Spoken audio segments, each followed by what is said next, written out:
दोस्तों, मैं हूँ कमर चीमा और उम्मीद है आप लोग ठीक होंगे। दोस्तों आज एक बड़ा इम्पोर्टेंट एंड ट्रिकी सब्जेक्ट है और वो उस पे बात करना चाह रहा हूँ कि ये पाकिस्तान में ये जो मदरसे हैं और ये जो मौलवी हज़रात हैं, इन्होंने पाकिस्तान की जीडीपी में कितना को फ़ायदा दिया है या पाकिस्तान की जीडीपी में कितनी को ग्रोथ हुई है? क्योंकि कल भी एक फंडामेंटल क्वेश्चन हमने किया था और ये था कि 1980 से लेके या उससे थोड़ा पहले से लेके 2005 तक पाकिस्तान के अंदर मदरसे बनते रहे। और साथ भारत है, वहाँ पे यूनिवर्सिटियाँ बनती रहीं और अभी भी बन रही हैं। और रिसेंटली उन्होंने कितने ज़्यादा ऐसे इतनी मैन पावर प्रोड्यूस की कि जो आज उस मुल्क की जीडीपी में फ़ायदा दे रही है। जबकि पाकिस्तान जो है उसमें ये मामलात जो हैं वो कितने गंभीर हैं। अभी रिसेंटली पाकिस्तान में एक the transgender persons protection of rights act आया है जिसमें पाकिस्तान के मौलवियों ने ये कहा कि और जिस इस लॉ में बेसिकली कहा कि ये क्या है और लॉ ये कहता है कि जो ट्रांसजेंडर है वो उसको ये हक है कि वो अपने आप को डिफाइन करे कि वो मेल कहलाना चाहता है या फीमेल कहलाना चाहता है। लेकिन इस पे क्या हुआ कि जो मौलवियों ने प्रोपेगेंडा करना शुरू कर दिया और कहा जी ये एक अन इस्लामिक है, ये उनका हक नहीं है और ये बेसिकली आइंदा मुस्तकबिल में पाकिस्तान में ये होमोसेक्सुअलिटी फैलेगी और इसके ऊपर ये जो कानून साज़ी हुई है, इससे आइंदा ये वेस्ट के कहने पे ये होमोसेक्सुअलिटी जो है वो प्रमोट की जा रही है और अमेरिका और बाकी जो है वो सारा। अब क्वेश्चन ये आ जाता है कि अब हर जो ट्रांसजेंडर है उसके पास राइट है कि जब पहले तो हम इनको हकूक ही नहीं देते थे। लेकिन अगर आप देना शुरू कर दिए हैं तो अब हुआ क्या है कि जमात-ए-इस्लामी, जमीयत उलमा इस्लाम फज़लुर रहमान और बहुत सारी जमातों ने इसके ऊपर क्वेश्चन मार्क करना शुरू कर दिया और यही शायद वजह है कि पाकिस्तान की तरक्की जो है क्योंकि हमने जो अपना एजुकेशन है और जो कानून साज़ी है इसके हकूक मौलवियों को दे दिए। अगर आपने तालीम मौलवियों को दे दी है, तो आप कैसे तरक्की कर सकते हैं?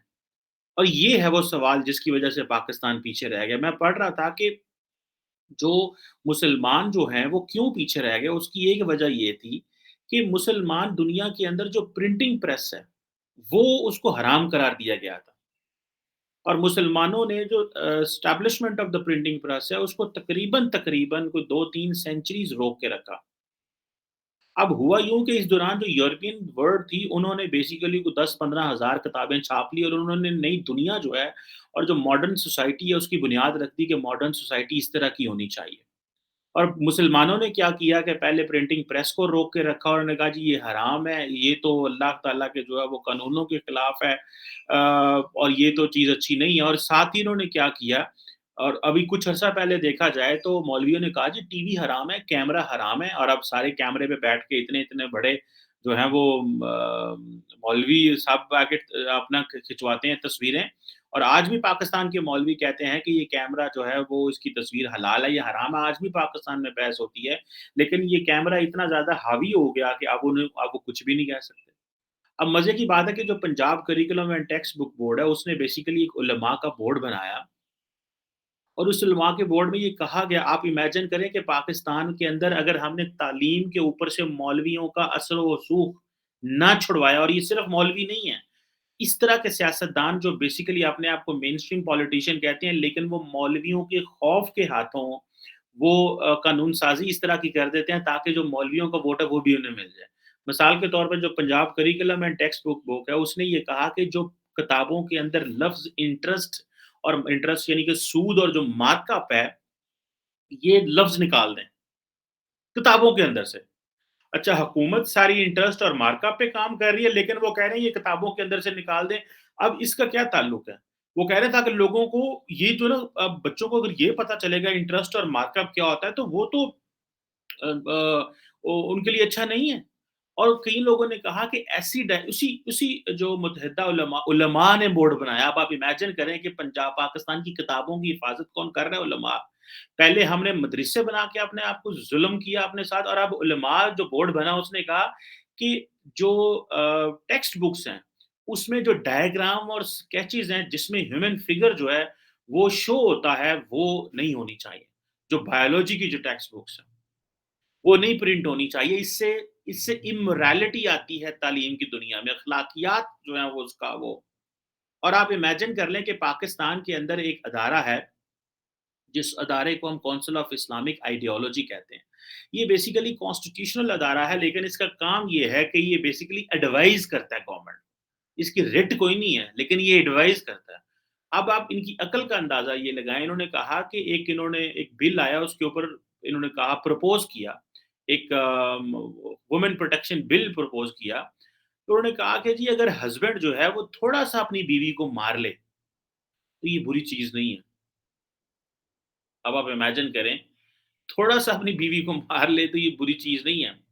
और ये कहा गया कि ये जो स्कूलों के अंदर मिक्स्ड जेंडर है, ख़वातीन, लड़के-लड़कियाँ इकट्ठे पढ़ते हैं, ये ख़त्म होना चाहिए स्कूलों के अंदर, हॉस्पिटल्स के अंदर और दफ़ातर के अंदर भी नहीं होना चाहिए। अब ये जो मिडेवियल ज़माने की जो सोचें हैं, ये कब तक पाकिस्तान के पीछे करेंगी?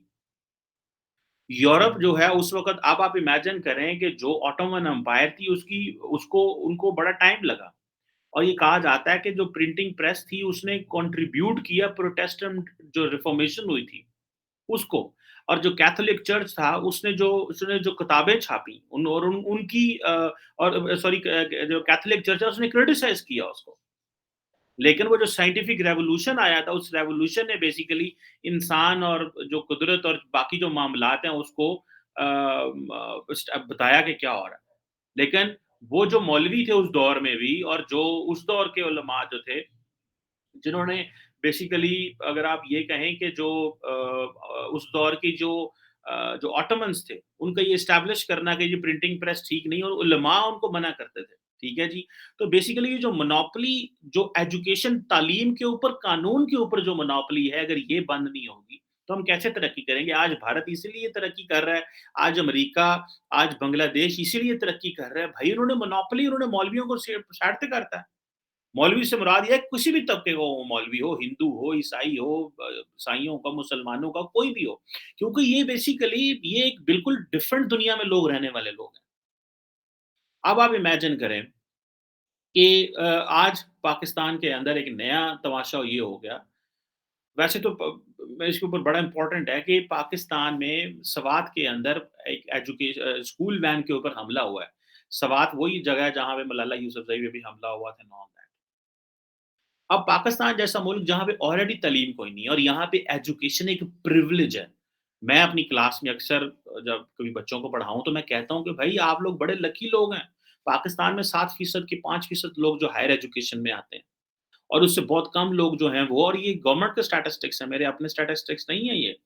5 से 7% लोग जो हैं, 8% कर लें आजकल आते होंगे, जो हायर एजुकेशन आते हैं।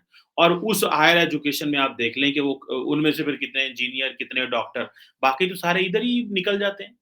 और ये जो मौलवियों से बंदा पूछे कि आपने कितना पाकिस्तान की जीडीपी में कंट्रीब्यूट किया है?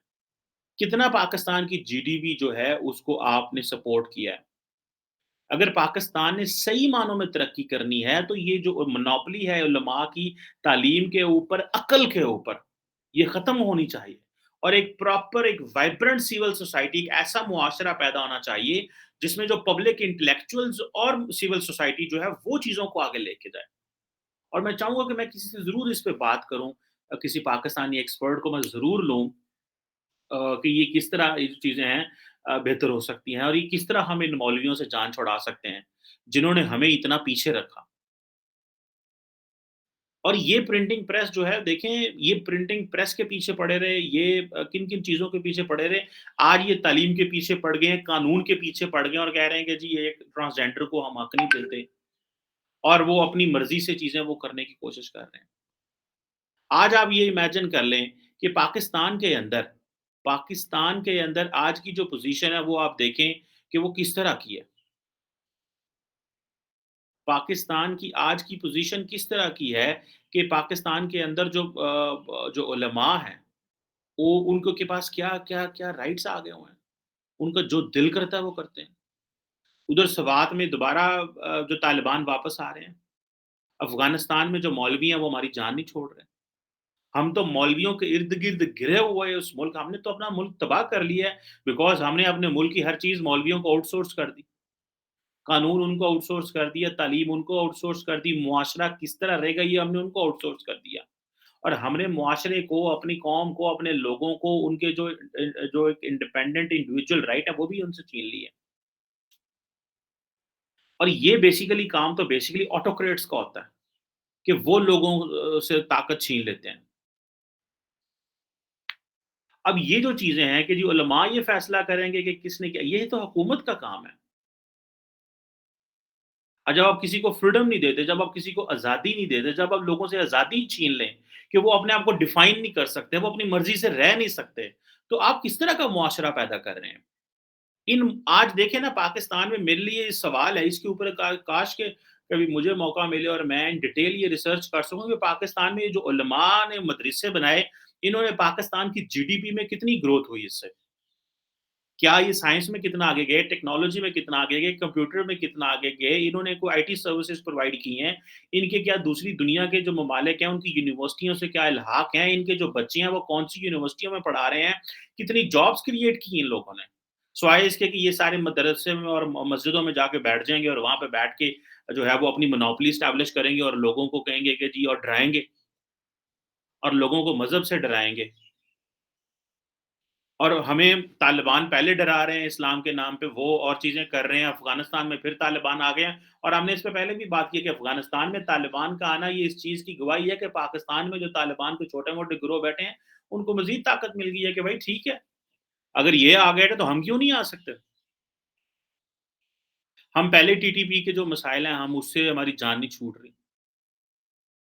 साथ में आपका नेबर भारत है, वो देख लें आज वो किधर कहाँ-कहाँ बैठ के वो डॉक्टर जयशंकर ऑस्ट्रेलिया बैठे हुए हैं। मेरा फॉरेन मिनिस्टर दुनिया में जाता है, जिधर जाता है पैसे लेके आता है। वो जिधर जाते हैं इक्वल पार्टनरशिप की बात करते हैं, बिकॉज़ उनके पीछे इतना बड़ा इंफ्रास्ट्रक्चर पड़ा हुआ है कि वो सारा इंफ्रास्ट्रक्चर उसको वो इस्तेमाल कर सकते हैं, वो नॉलेज इकोनॉमी में। वो सारे इंफ्रास्ट्रक्चर को इस्तेमाल कर सकते हैं इन गिविंग मैन पावर। मैं इन मौलवियों को कहाँ खपाऊँगा? या मेरी रियासत इन मौलवियों को कहाँ खपा सकती है? सिवाय इसके कि ये लिए हमारे लिए दकियानूसी माज़ी के एक ऑर्थोडॉक्स सोच पैदा करते हैं। इसके अलावा ये हमें क्या दे रहे हैं? इसके अलावा ये हमें क्या दे रहे हैं? क्या हम इनके ऊपर बात कर सकते हैं? क्या ये मेरी अंदर जो या किसी के अंदर इतनी हिम्मत है कि हम ये कर सकें या कोई इनके ऊपर बात कर सके? जिस मुल्क के अंदर एजुकेशन प्रिविलेज हो, उस मुल्क के अंदर अगर आप देखें 3 स्ट्रीम्स हैं। आपके पास पब्लिक एजुकेशन है, प्राइवेट एजुकेशन है और मदरसा, पैरेलल सिस्टम क्रिएट आपने किया हुआ है। पब्लिक का तो पहले ही कोई हाल नहीं है, एक प्राइवेट रहता तो थोड़ा बहुत जो थोड़ा सी चीज़ों को करता है। बाकी तो कुछ भी नहीं है। बाकी तो कुछ भी नहीं है, बाकियों तो अब इन्होंने हमें क्या पढ़ाना है? इन्होंने हमें क्या पढ़ाना है? इनको इनके लिए तो हर चीज़ जो है वो हराम है। इनके लिए तो हर चीज़ जो है वो गलत है। इनके लिए तो हर चीज़ जो है वो एक मुश्किल है। लेकिन ये एक फंडामेंटल क्वेश्चन आज जो है इसको एड्रेस होना चाहिए कि हम वो मौलवी जो हमारे पाकिस्तान के जो लोग हैं, उनको एक प्रॉपर बुनियादी हकूक नहीं दे सकते, जिन्होंने पाकिस्तान की इकोनॉमी में कोई कंट्रीब्यूट नहीं किया हुआ। लेकिन ये बड़े मुश्किल सवाल हैं। कौन पूछ सकता है मौलवियों से कि कह सकता है कि आपने पाकिस्तान की जीडीपी में कितना कंट्रीब्यूट किया है? पाकिस्तान की तालीम का क्या मयार आप छोड़ के गए हैं? क्या आपके मदरसे जो हैं वो क्या इंटरनेशनल लेवल के थे? क्या आपके मदरसों में साइंस एंड टेक्नोलॉजी पढ़ाई गई? क्या आपके मदरसों के अंदर इस तरह के बच्चे थे जिन्होंने कल में जाके हार्वर्ड के अंदर भी तो इस्लामिक सेंटर है ना, ऑक्सफोर्ड के अंदर भी तो इस्लामिक सेंटर्स हैं, क्या वो उस लेवल में भी हैं कि वो वहाँ जाके भी पढ़ा सकते हैं? क्या उन्होंने कोएग्जिस्टेंस एंड डायलॉग की बात की है? क्या उन्होंने प्लुरलिज़्म की बात की है? या कि उन्होंने बस यही कहा है कि तक़सीम कर दो, काट दो, जिहाद करो और ये करो, इसके अलावा कुछ भी नहीं है? जिहाद तो जहालत के खिलाफ करना चाहिए, जितनी जहालत है हमारे मुल्क में, उनसे उनके जाहलों से लड़ना चाहिए। जहाद तो आज इस चीज़ का होना चाहिए, जहाद तो इस चीज़ का होना चाहिए कि भई आप लोग जो हैं, आएँ तालीम की तरफ जाएँ, आएँ साइंस एंड टेक्नोलॉजी में तरक्की करें, अपने वो मुझे याद आया, I forgot, I think Benjamin Franklin something, I think it was something Benjamin, farmer American president थे। उन्होंने कहा मेरे बच्चों को साइंस एंड टेक्नोलॉजी पढ़ने दो, ताकि मेरी जो मुस्तकबिल है वो सियासत कर सके। जिस मुल्क में mathematics and science and technology नहीं है, I think the word was, उसने कहा जिसने मैथमेटिक्स एंड साइंस पढ़ने थे, जो मैथमेटिक्स एंड फिज़िक्स पढ़ने दो, ताकि मेरी जो कल को आने वाली नस्लें हैं वो सियासत कर सकें। सो आज हमें mathematics, science and chemistry and biology and technology, IT पढ़ना है ताकि हम कल को सियासत कर सकें। ना कि हम इन मौलवियों के प्रोपेगेंडे, मुल्क तो चलता नहीं है, सिर्फ ये कर दो कि जी मॉरल पॉलिसिंग के ऊपर आप आ जाओ। ये हम कर सकते हैं। I think this is very much important and the civil society a vibrant civil society must stand up, vibrant civil society. ये नहीं है कि मौलवी इकट्ठे हो जाते हैं, उनके पास मदरसों में मौलवी बच्चे हैं, वो लोगों को इकट्ठा करके जब मर्ज़ी रियासत को यरगमाल बुला लें, this is very much unfair. इनसे सवाल किया जाना चाहिए मौलवियों को एंड पब्लिक फोरम्स कि आपके मदरसों ने पाकिस्तान में जीडीपी में कितना कंट्रीब्यूट किया है। ये एक बहुत बड़ा सवाल है, मैं समझता हूँ, जिसको एड्रेस होना चाहिए। Thank you very much.